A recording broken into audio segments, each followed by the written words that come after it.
Chapter 6. Faintly Macabre's Story. Once upon a time this land was a barren and frightening wilderness, whose high rocky mountains sheltered the evil winds, and whose barren valleys offered hospitality to no man. Few things grew, and those that did were bent and twisted, and their fruit was as bitter as wormwood. What wasn't waste was desert, and what wasn't desert was rock, and the demons of darkness made their home in the hills. Evil creatures roamed at will through the countryside and down to the sea. It was known as the Land of Null. Then one day a small ship appeared on the Sea of Knowledge. It carried a young prince seeking the future. In the name of goodness and truth he laid claim to all the country and set out to explore his new domain.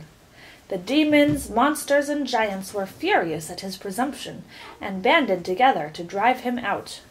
The earth shook with their battle, and when they had finished, all that remained to the prince was a small piece of land at the edge of the sea. "I'll build my city here," he declared, and that is what he did.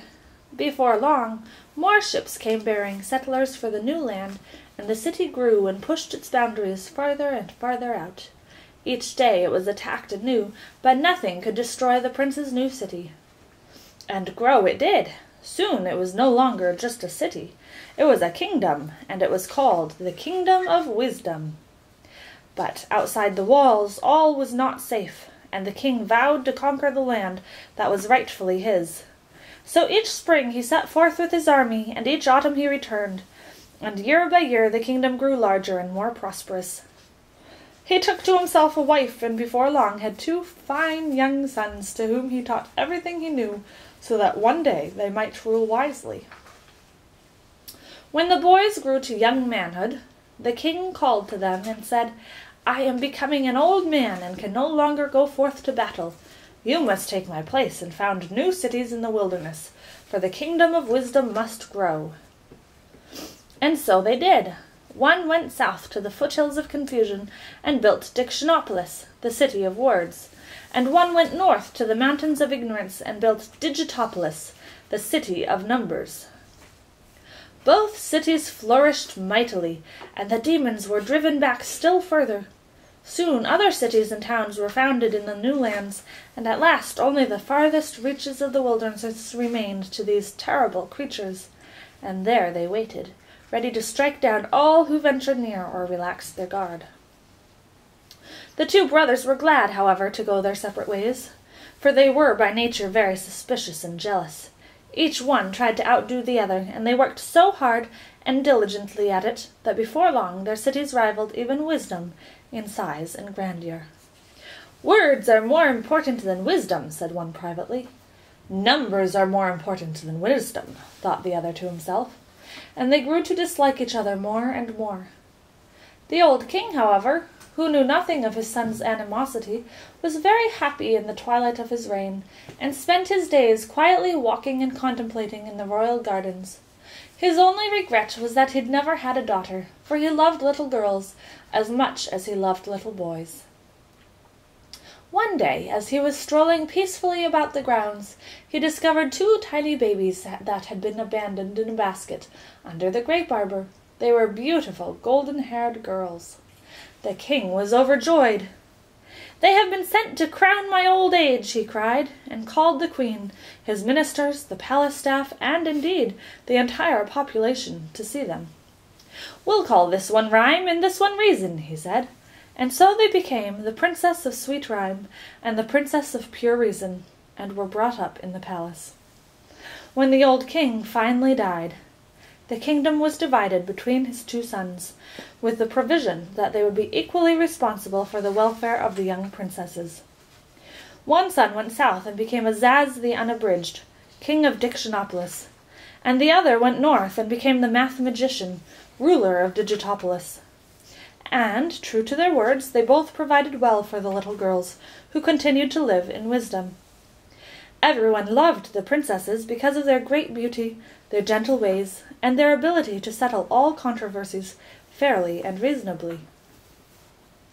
People with problems or grievances or arguments came from all over the land to seek advice, and even the two brothers, who by this time were fighting continuously, often called upon them to help decide matters of state. It was said by everyone that rhyme and reason answer all problems. As the years passed, the two brothers grew farther and farther apart, and their separate kingdoms became richer and grander. Their disputes, however, became more and more difficult to reconcile. But always, with patience and love, the princesses set everything right. Then one day they had the most terrible quarrel of all. King Azaz insisted that words were far more significant than numbers, and hence his kingdom was truly the greater. And the math-magician claimed that numbers were much more important than words, and hence his kingdom was supreme. They discussed and debated and raved and ranted until they were on the verge of blows, when it was decided to submit the question to arbitration by the princesses.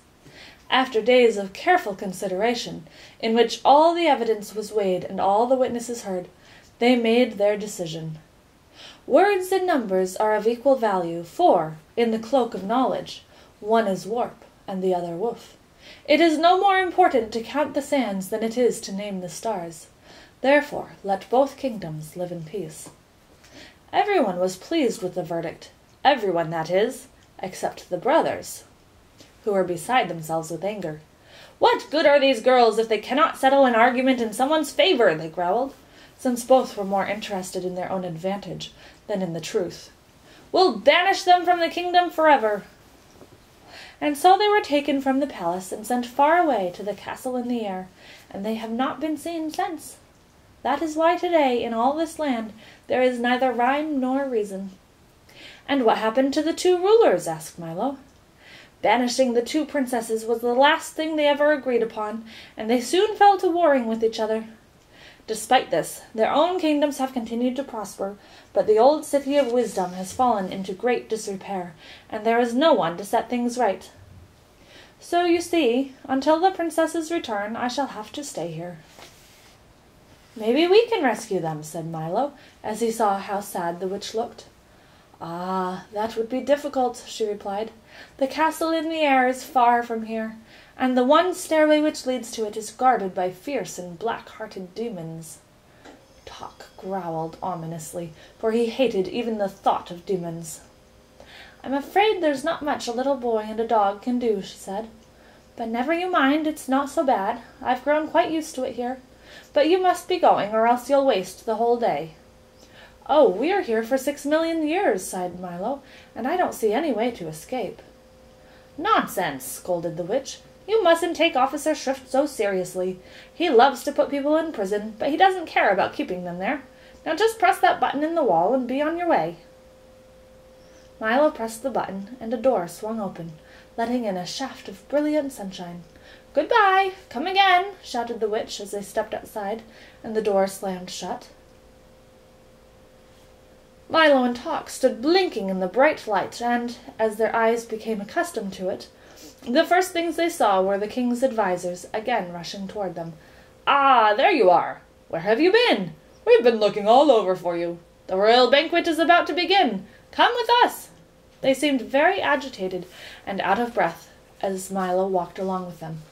"But what about my car?" he asked. "Don't need it," replied the duke. "No use for it," said the minister. "Superfluous," advised the count. "Unnecessary," stated the earl. "Uncalled for," cried the under-secretary. "We'll take our vehicle, conveyance, rig, charabanc, chariot, buggy, coach, brougham, chandridan," they repeated quickly in order, and pointed to a small wooden wagon.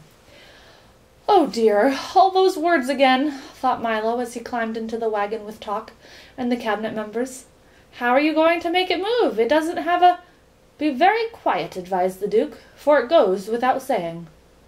And, sure enough, as soon as they were all quite still, it began to move quickly through the streets, and in a very short time they arrived at the royal palace.